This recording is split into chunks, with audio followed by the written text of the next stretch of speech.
Hey Chris, this is Joe Stott. I just wanted to share a story with you from a renewal that I did yesterday afternoon.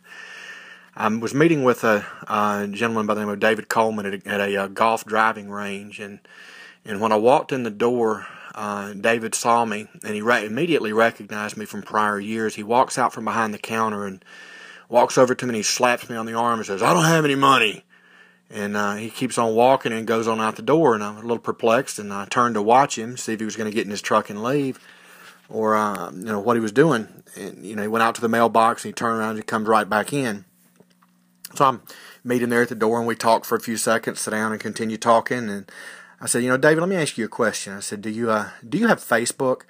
And David kind of wrinkled his face and shrugged his shoulders. Well, yeah, I have Facebook, but I just really don't use it. And so let me show you what's circulating on Facebook today. It's a picture. I just want to share it with you. And I already had a picture queued up, so when I opened the app, there it was. And Chris, it was a picture of a guard at the tomb of the unknown soldier out there amidst the hurricane, the storm coming through. And I said, he's being decimated, just being pelted by the rain. And I said, David, this is the way that I see you. This is the way I see responsible Americans like you.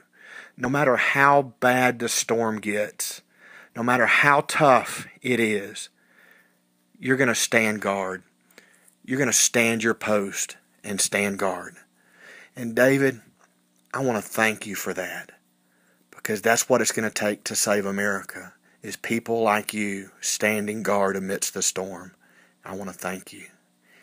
Chris, all sales pitch aside, any of us that have been out there in the field for 3, 4, 5 years, that's what we've seen. We've seen these business owners who some of them haven't had David. David hadn't, for 3 quarters last year, he didn't take a paycheck. He kept his people in jobs. And that's what they're doing, Chris. These guys are out there. Many of them are not even drawing a paycheck.